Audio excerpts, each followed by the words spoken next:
Marco Zero, capítulo 1. Jogando merda. Não existe tal coisa como ego, apenas dados, dados, dados. Dr. Ihalakala Hewlin. Eu entreguei o manuscrito de Limite Zero ao editor durante o segundo seminário Limite Zero, realizado em Maui, no final de 2006.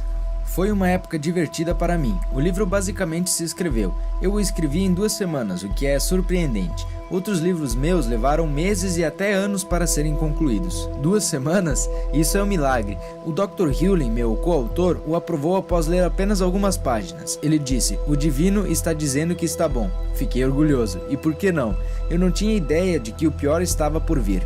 Durante aquele segundo evento, o Dr. Hewlin me disse que quando o livro saísse, iriam jogar merda no ventilador. Eu não sabia o que ele estava se referindo, mas não me preocupei.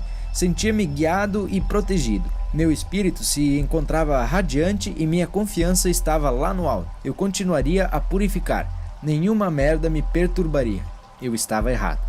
Na primeira noite do seminário, pouco antes do jantar de apresentação e cumprimentos, recebi um telefonema zangado de uma autora e professora espiritual que eu idolatrava.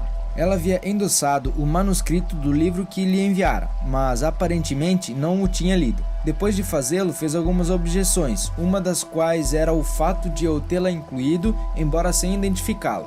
Quando ela se reconheceu, passou a me odiar por isso, e me ligou para ler o ato de revolta. Eu não tivera a intenção de ferir, era uma parte que falava como pessoas bem-sucedidas possuem um ponto fraco e atraem o caos. Eu a usei como exemplo, mas sem dizer seu nome. Fiquei surpreso por seu rompante, já que frequentemente usava seus desafios de vida em seus próprios livros. Não era segredo, mas as pessoas projetam suas inseguranças e significados em tudo, incluindo livros. Ela viu algo que não gostou e, em vez de assumir total responsabilidade pelo que viu, que é exatamente o sentido do Ho Oponopono e de Limite Zero, ela descarregou em cima de mim. Pelo fato de que eu era e ainda sou seu fã, isso magoou muito. Reescrevi parte do livro a excluindo, mas a dor permaneceu. Mais tarde liguei para ela e resolvi a questão, mas fiquei abalado com tudo. Como isso aconteceu? Se isso era o que o Dr. Hewlin previa e o livro ainda nem havia sido publicado, o que vinha pela frente? Se ao menos eu soubesse... A merda foi claramente jogada no ventilador. Quando o livro saiu, ela realmente começou a voar. Como mencionei na introdução, pessoas que nem tinham lido o livro, já que não havia sido publicado, o condenavam e também a mim. Diziam que eu tinha inventado tudo, tanto o Dr. Hewlin quanto a história de como ele havia ajudado a curar os pacientes do hospital psiquiátrico de criminosos doentes do Havaí. Alguns condenaram o livro como sendo incompleto e outros me criticaram por não revelar todos os segredos de um seminário Ho Oponopono. Fui acusado de tentar inserir meus outros produtos no livro. Alguns disseram que se o Dr. Hewlin fosse real, certamente seria louco. Foi no mínimo espantoso. Como um livro podia incitar tantas pessoas à explosão como Dinamite, principalmente um livro não apenas escrito com amor, mas ensinando amor e perdão? Ao mesmo tempo, milhares de pessoas que leram o livro estavam se transformando. Eu recebia ligações, cartas e e-mails de gente verdadeiramente grata. Eles encontravam esperança, cura e salvação. Era gratificante, mas as flechas em minhas costas doíam. Ficaria pior antes de melhorar. Tenho um amigo querido, um homem a quem dei consultoria, assisti, ajudei e inspirei. Ele vinha sofrendo financeiramente e tinha poucas habilidades comerciais online, mas eu gostava dele, de sua criatividade e do seu senso de humor, e vi um potencial para ajudar e trabalhar com ele. Eu dei tudo, sem cobrar nada, para ajudá-lo a se levantar.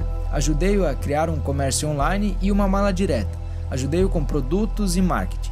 Eu o pagava para me auxiliar em eventos especiais, mesmo quando eu perdia dinheiro para fazê-lo. Ele ficava grato e demonstrava frequentemente me dando um beijo no rosto ao sair e dizendo: "Joey, eu te amo." Então eu o convidei para ir à Rússia em 2009. Ele ganhou uma viagem de primeira classe e eu ganhei companhia. Também concordou em me ajudar nas apresentações, porque falar por muitos dias pode ser exaustivo. Era uma situação em que todos ganhavam. Embora ambos tivéssemos temores quanto à Rússia, por conta de todas as histórias de ataques nucleares que ouvimos quando éramos jovens e por falar em dados, Fizemos nossas malas, respiramos fundo e fomos para o outro lado do planeta. A Rússia não foi nada de passeio. A agenda era cruel, quase torturante. No instante em que pousamos, fui levado diretamente a um programa de televisão em Moscou, sem tempo para tomar banho ou fazer a barba. Fiquei perplexo, sem palavras. Devido ao contrato, sabia que tinha de fazer tudo o que os russos me pedissem. Então fui ao programa de TV. Mais tarde, naquela mesma noite, autografei vários livros durante horas em uma livraria. O itinerário foi implacável pelas 2 semanas seguintes. Embora meu amigo estivesse lá para me apoiar, frequentemente ficava em seu quarto e dormia, enquanto eu saía e continuava a falar, apresentar, dar entrevistas, autografar livros e mais. Isso não me incomodava. Eu ficava aliviado por ele descansar um pouco. Ele merecia. Até deixar a Rússia foi um inferno. Descobrimos que nossos vistos expiravam antes do fim de nossa viagem. Alguém tinha feito bobagem com nossa papelada. Nossos papéis não estavam em ordem. Dava a sensação de que estávamos em um filme de uma guerra mundial. Foi surreal. Os consulados americanos disseram ao meu amigo para fazer tudo o que for possível para sair do país até a meia-noite. Foi angustiante. Fomos levados por estradas de terra, passamos por postos militares na Rússia, constantemente mostrando nossos passaportes e finalmente deixados numa floresta, na Finlândia, pouco antes da meia-noite, apenas alguns minutos antes que os nossos vistos expirassem. Ainda tínhamos que ir até Helsinki e encontrar novos voos de volta aos Estados Unidos, a um alto custo para mim. E, meu bom Deus, não foi fácil. Mas isso não foi a merda de verdade. Uma vez que chegamos em casa em segurança, meu amigo teve um tipo de surto. Depois de 72 horas de regresso, ele me mandou um e-mail com uma conta inesperada e totalmente fabricada, referente aos 2 últimos anos. Tudo que ele tinha feito de graça, como meu amigo, ou por se sentir em dívida comigo, estava discriminado na fatura. Ele disse que eu lhe devia dinheiro e muito. Eu não pude acreditar. Embora nunca tivesse feito parte do acordo lhe pagar para ir à Rússia enquanto estávamos lá, eu disse que lhe daria algo. Nunca fui pago integralmente pelo meu trabalho no exterior e nossos bilhetes aéreos de volta para casa me custaram $10.000 no último minuto. Mas seu apoio na Rússia me ajudou a sobreviver ao que estava sendo exigido de mim. Como um presente surpresa, eu havia planejado lhe dar um carro que sabia que ele adorava, mas a raiva que ele expressou a mim, menos de 3 dias após nosso regresso, me fez parar na hora. Fiquei pasmo. Aquilo me abalou profundamente. Eu não conseguia entender o sentido de seu comportamento. Tentei encontrá-lo. Liguei para ele. Deixei recado na secretária eletrônica. Eu sentia que, se ao menos nos sentássemos para conversar, poderíamos destrinchar o que estava tão errado. A determinada altura, eu me ofereci para pagá-lo, apenas para trazer paz ao nosso relacionamento. Zangado, ele escreveu: esqueça. Ele continuou a extravasar, escrevendo coisas terríveis ao meu respeito online. Secretamente escreveu para pessoas que eu conhecia, até meus funcionários, tentando fazer com que tomassem seu lado contra mim. Suas atitudes foram maldosas, traiçoeiras e desleais em seu ímpeto sombrio de minar minha reputação. Não há um meio de se recuperar inteiramente da dor dessa experiência. Foi como acordar e descobrir que seu cônjuge foi embora ou morreu. Fiquei arrasado, traumatizado. Como é que meu melhor amigo podia fazer um comportamento tão diabólico e de tanta frieza? Eu não conseguia entender. Isso era tudo por dinheiro? Ele estava jogando fora uma amizade, uma parceria profissional, um pacto espiritual? Tudo isso por dinheiro? Onde estava a espiritualidade? Onde estava o Ho Oponopono que eu o ajudara a aprender? Onde estava o seu coração? A ironia é que foi por causa dele que me interessei pelo Ho Oponopono. Ele tinha lido uma história e visto um livreto e me contara a respeito. Ele não fazia ideia do que era o Ho Oponopono. Achei o assunto interessante e quis saber mais. Então comecei a pesquisar a respeito de onde vinha a história, quem e o que estava por trás daquilo tudo.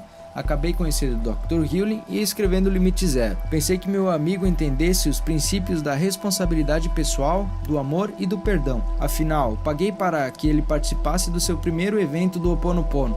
No entanto, quando ele se sentiu provocado ou pelo trauma da Rússia ou por alguma outra coisa, não assumiu responsabilidade. Culpou-me e foi além disso. No Ho Oponopono, chamam esse tipo de retaliação de hino, o que significa agir mal intencionalmente com a raiva em mente. É uma das transgressões mais pesadas que se pode imaginar. Ele fez isso comigo. Isso é uma merda e tanto, não acha? Eu purifiquei e purifiquei. Olhei para o meu próprio envolvimento nesse drama, em nível energético, tentando entender como eu o havia traído. Sei que nossas vidas são entremeadas. Somos uma dança de energia, nada acontece à toa. Meu amigo e eu estávamos compartilhando um programa, um vírus da mente. Fiz o máximo para relembrar tudo que o Dr. Hewlin havia me ensinado, até o ponto de saber que o único caminho é purificar, purificar, purificar. Comecei a sentir tristeza por meu amigo. Comecei a entender que, de alguma forma, ele tinha adquirido um programa que estava tomando sua mente. Eu sabia de suas explosões com a família e amigos. Eu já tinha visto isso acontecer. Só nunca poderia esperar ver isso em nosso relacionamento ou ter isso direcionado a mim. Deu realmente a sensação de que um programa o possuíra e que estava sendo conduzido por aquilo. Queria ajudá-lo, curá-lo de alguma forma. Fiz a purificação incessante para apagar aquilo de mim, torcendo para que apagasse de dentro dele também. Na realidade, o autêntico Ho Oponopono nada tinha a ver com ele, tinha a ver comigo. Se alguém tivesse uma justificativa de se sentir vítima, seria eu. Se alguém tinha provas da traição de um amigo, eu tinha. Ainda guardo nossa troca de e-mails e as mensagens das pessoas com quem ele entrou em contato, provando tudo o que fez em público e secretamente. Outra pessoa poderia usar isso contra ele, mas não o farei. Conforme o Dr. Hewlin me ensinou, não tem nada por aí. Está tudo dentro. Tive que me esforçar a assumir a responsabilidade total por tudo que o meu amigo havia feito. Buscar a programação em mim e em nós que criou, atraiu e manifestou todo esse drama. Meu amigo se mudou para longe, algo que sempre achei que ele tivesse vontade de fazer. Será que criou esse cenário de pesadelo para se liberar do relacionamento profissional comigo? Achei que tivesse problemas financeiros. Será que precisava de um bode expiatório? Se positivo, eu certamente estava à mão. Isso não é para culpá-lo, já que culpa não faz parte do Ho Oponopono autêntico, mas para mostrar como a mente humana se esforça para dar sentido ao que não tem. Não faço ideia se estou certo ou não, mas isso não importa. O que importa é que o Dr. Hewlin estava certo. A merda foi jogada, mesmo, no ventilador. E o que eu fiz para lidar com a crise originada pelo programa em meu amigo e em mim? Nada. Não contratei um advogado, nem uma agência de governo. Isso não parecia amoroso e clemente ou algo parecido com o Ho Oponopono. Embora meu amigo tenha feito coisas horríveis na tentativa de arruinar a minha reputação, o que me magoou ainda mais porque ele não sabia a respeito da inteira responsabilidade da purificação, eu não retaliei. Em vez disso, eu purifiquei. Senti minha dor profunda, a traição, a injustiça e levei tudo ao divino.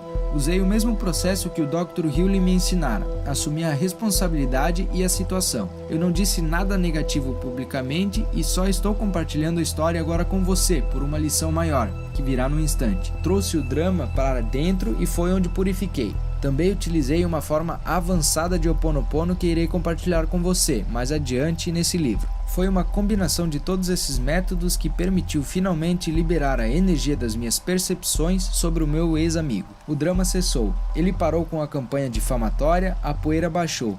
A vida prosseguiu. Os negócios continuaram como habitualmente, apenas sem ele em minha vida. Sinto falta do relacionamento afetuoso que tínhamos, mas prefiro ser livre a ser desvairado. O interessante é que ele entrou em contato comigo enquanto eu estava escrevendo este livro para me perguntar se eu dividiria a liderança de um Ho Oponopono com ele. Seria um sinal de que minha purificação teria funcionado e agora estávamos em paz? Sim, mas eu declinei a oferta. Ele era parte do passado e eu tinha purificado e aberto mão. Eu o amo, perdoo e lhe desejo bem, e sigo adiante. Qual é a maior lição aqui? Por favor, entenda que nada desse drama foi culpa do meu amigo, e nada foi culpa minha. Ninguém deve ser culpado. A causa foi um programa.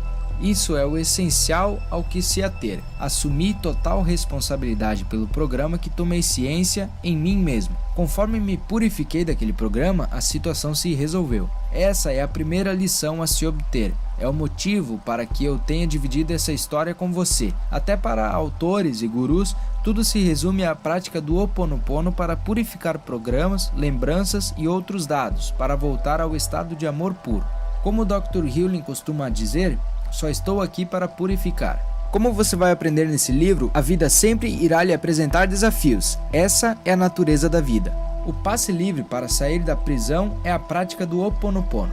À medida que você disser as 4 frases, eu te amo, sinto muito, por favor me perdoe e obrigado, Apaga os programas e crenças dos quais não tem ciência, facilitando a sua aventura pela vida. Quanto mais você purifica, mais dados são apagados e mais perto você chega da divindade ou do zero. Mas é realmente tão fácil assim? Sempre funciona? Por que a vida frequentemente parece ficar pior antes de melhorar? Fique comigo e vamos mais fundo nessa aventura.